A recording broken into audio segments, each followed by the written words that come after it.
We are at the Scott Hop Yard near Whitefish, and Randy and his family have been growing hops for, this is probably their 5th year. They're growing Cascade, Centennial, and a proprietary Montana variety that we call Aroma, which is kind of like a pina colada, tropical fruit kind of aroma.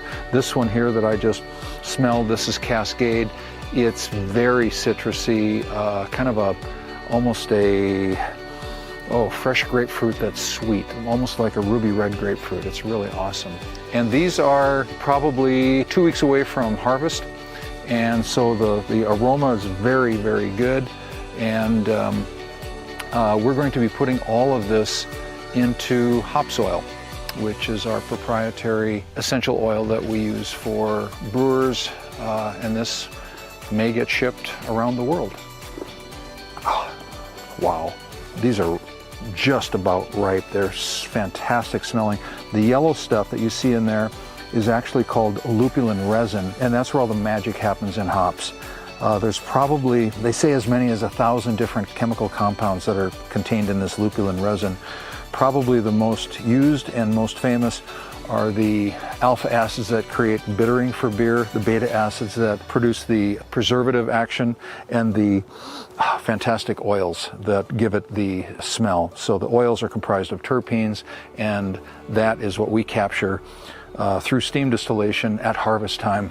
That is used in hop-forward beers primarily to add a real punch so that you can get a fresh hopped seasonal on a year-round basis. And that's what we first fell in love with when we started doing this, and you can't get away from that fantastic fresh wow that you get.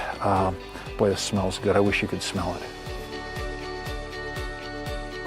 We're located in the heart of Whitefish, Montana, with the Big Mountain Ski Resort shadowing over us, and with Glacier National Park in our backyard. Well, this is a pure essential oil, and it's going to float on top. And so therefore you get a big aroma boost, but you don't get much taste. And you'll get inconsistency in a beer or a cider or any other beverage with just the pure essential oil. This is our hazy Hopzoil, and this is turned into a water-soluble emulsion. And look at that go to the bottom. Just a drop, 2 drops. If I were to leave this here, because of how the electrons are all positively charged, it will eventually self-suspend and distribute by itself. Otherwise, if you were just to carbonate this, that's all of the agitation that you need to give yourself a wonderful hazy beverage that will stay in suspension for 12 to 16 months or longer. I can smell it from here. We have another version of our Hopzoil that we call Magic.